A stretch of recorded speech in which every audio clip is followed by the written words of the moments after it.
आज हमारे साथ में डॉक्टर मोहम्मद अली साहब मौजूद हैं। इस हालात में जो सेकंड वेव इतनी तेज़ी से हमारे यहाँ फैल रही है, वैक्सीन स्पेसिफिक इम्यूनिटी डेवलप करता है इस बीमारी के लिए, तो वो हमारे लिए ज़रूरी है। किन लोगों को वैक्सीन लगाना है, किन्हें नहीं लगाई जा सकती। रिसोर्सेज लिमिटेड हैं, तो अभी गवर्नमेंट की तरफ से ऑर्डर है कि 45 के ऊपर वालों को लगाई जाए। प्रेगनेंसी और लैक्टेशन में रिकमेंड नहीं करी है अभी, और बच्चों को जो 18 साल से कम है उनको रिकमेंड नहीं करी है, विच इज़ वेरी लॉजिकल। अस्सलाम वालेकुम, मेरा नाम सैयद नाज़िम अली है और मैं सुन्नी वेलफेयर कमेटी में खादिम की हैसियत से काम करता हूँ। आज हमारे साथ में डॉक्टर मोहम्मद अली साहब मौजूद हैं और आप कार्डियक सर्जन हैं और आज हमारे साथ में ये मुखातिब हैं जो कोविड-19 की सेकंड वेव हमारे प्रदेश में, हमारे देश में जो आ चुकी है, उसके बारे में हम मोहम्मद अली साहब से जानना चाहेंगे। डॉक्टर साहब, जो अभी के हालात हैं उसके बारे में थोड़ी सी आप बताएं। सलाम। आपका कहना सही है कि we are dealing with the second wave. Second wave आ गई है और बहुत एहतियात की ज़रूरत है। एडमिनिस्ट्रेशन से लेके डॉक्टर सब अपने काम में लगे हुए हैं। सब बेड्स फुल हैं वार्ड में, आईसीयू में। अगर खुदा ना खास्ता कोई मरीज़ बीमार होता है तो बड़ी मुश्किल हो रही है, हालांकि सब तरह से बेड्स की मैनेजमेंट की जा रही है, but still it's a very difficult situation. तो हमारे पास प्रिवेंशन ही अभी एक तरीका है। डॉक्टर साहब, इस हालात में जो सेकंड वेव इतनी तेज़ी से हमारे यहाँ फैल रही है, हमें क्या क्या एहतियात रखने चाहिए। वही जो पहली बार में बताए गए थे हमें कि मास्क लगाना बहुत ज़रूरी है, सोशल डिस्टेंसिंग और हाथ को बार बार धोना। और अभी हमारे पास अल्लाह का शुक्र है कि वैक्सीन की नेमत आ गई है, तो हमको वैक्सीन का इस्तेमाल करना चाहिए। एंड गवर्नमेंट, अपना local administration, doctors, everybody insisting कि वैक्सीन लगनी चाहिए और ये बहुत ज़रूरी है।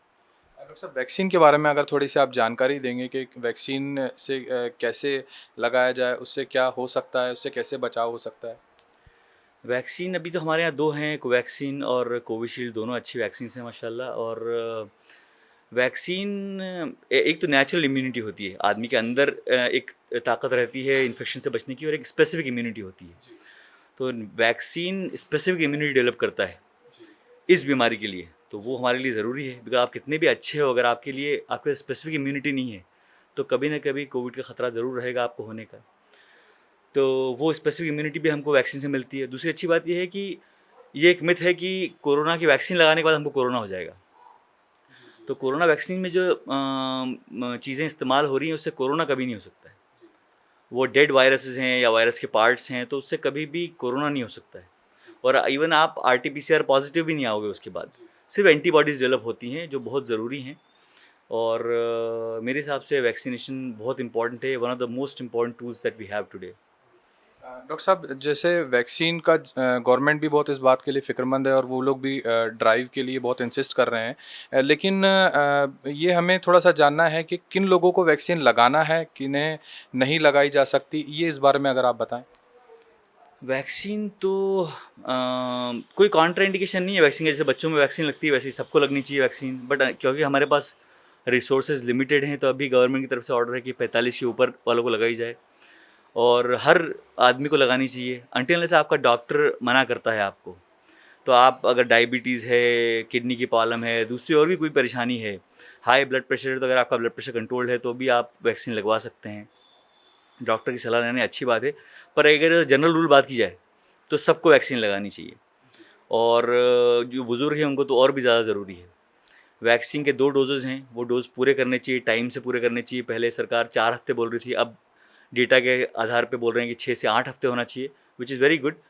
और उसके बाद भी ये है कि उसके बाद भी इम्यूनिटी दूसरे डोज़ के 2 हफ्ते बाद डेवलप होती है। और ये इम्यूनिटी डेवलप होने के बाद भी आपको सब प्रिकॉशंस लेनी है। हाँ, सबसे इम्पॉर्टेंट चीज़ ये है कि वैक्सीन के बाद जो इंटेंसिटी होती है बीमारी की वो कम हो जाती है, जान जाने का ख़तरा कम हो जाता है, आपके आईसीयू में भर्ती होने का ख़तरा कम हो जाता है, जो बहुत बड़ी चीज़ है आज की तारीख में। डॉक्टर साहब, ऐसा हमने भी पढ़ा है कि प्रेग्नेंट फीमेल्स जो है उन्हें वैक्सीन।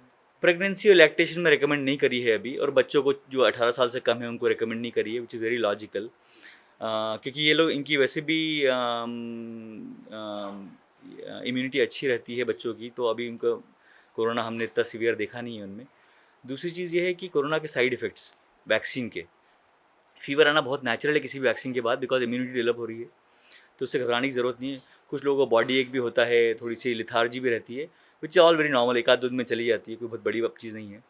बाकी कोई मेजर साइड इफ़ेक्ट जैसे मैंने सुना था कुछ वीडियोस में कि किडनी फेल हो गई है और आप नपुंसक हो जाते हैं, तो दिस इज़ बहुत ही बेहुदा बात है ये, और ये लोगों को भ्रमित करने वाली बात है। बॉटम लाइन ये है कि वैक्सीन सबको लगानी चाहिए। जी डॉक्टर साहब, वैक्सीन लगाने के कितने क्या क्या एहतियात रखने हैं? क्या वैक्सीन लगाने के बाद भी हमें मास्क पहनते रहना है, सोशल डिस्टेंसिंग हमें रखना है? बिल्कुल, बिल्कुल। वैक्सीन के बाद भी मास्क, सोशल डिस्टेंसिंग, हाथ को बार-बार धोना ही ज़रूरी है। बिकॉज़ ये जो है ये अभी अभी हम वैक्सीन सबको तो नहीं दे पा रहे। जी तो जैसे-जैसे वॉल्यूम बढ़ेगा कम्युनिटी में, वैसे-वैसे ये बीमारी ख़त्म होती जाएगी इंशाल्लाह। तो अभी हर्ड इम्यूनिटी डेवलप करने के लिए हमारे पास बहुत बहुत वक़्त है, बहुत लोगों को वैक्सीन लगानी है।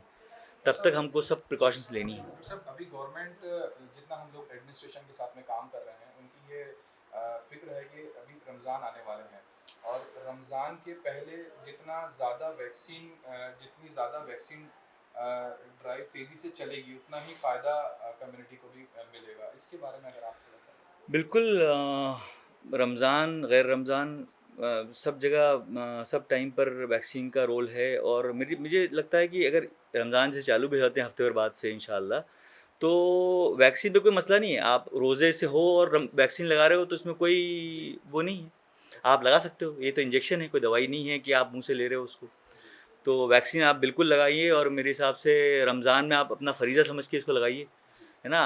आप बच रहे हो, सिर्फ आप नहीं बच रहे हो एक्चुअली, आप पूरी कम्युनिटी को बचा रहे हो अपनी, जी जी अपने आस-पास के लोगों को, अपने शहर को, अपने देश को बचा रहे हो।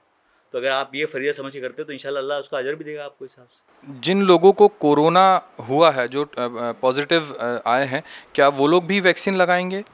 बिल्कुल, उनको भी वैक्सीन लगाना चाहिए, है ना? और ये रिकमेंड करते हैं कि बिकॉज़ कोरोना फिर से हो सकता है, तो वैक्सीन प्रोवाइड्स ब्रॉडर इम्यूनिटी। तो आपको कोरोना हो गया है, उसके बाद भी आप अपने जिस डॉक्टर ने आपको ट्रीट किया है उसकी सलाह के बाद कितने दिन आप वैक्सीन लगा सकते हो, वो पूछ कर वैक्सीन ज़रूर लगवाना चाहिए। डॉक्टर साहब, अभी जो कि गवर्नमेंट के तरफ से भी रेस्ट्रिक्ट किया गया है सारे धार्मिक स्थलों को भी, तो इसके बारे में अगर आप भी लोगों तक कोई मैसेज देना चाहें कि अभी हम लोगों को कितना एहतियात रखना है इस मामले में। मैं बस यही दरख्वास्त करूँगा कि अगर एडमिनिस्ट्रेशन की तरफ से रिस्ट्रिक्शन है तो उसको फॉलो किया जाना चाहिए। अगर मस्जिद में कम लोगों की इजाज़त है तो उसी का ध्यान रखना चाहिए। ये मस्जिद कमिटीज़ की ज़िम्मेदारी है कि वो ध्यान रखें कि कम से कम लोग इकट्ठा हों। रमज़ान आ रहे हैं और हमारे यहाँ दीन में आपको मालूम है कि इन्नमल आमालु बिन्नियात। अगर आपकी नीयत है कि आप नमाज़ पढ़ना चाह रहे थे जमात से पढ़ना, और अलाउड नहीं किया आपको, तो अल्लाह देख रहा है। तो आप घर पे भी इबादत करोगे तो आपको उतना ही सवाब मिलेगा इंशाल्लाह। पर अभी जान का मसला है, तो हमको पूरी एहतियात करना चाहिए और एडमिनिस्ट्रेशन से कोऑपरेशन करना चाहिए।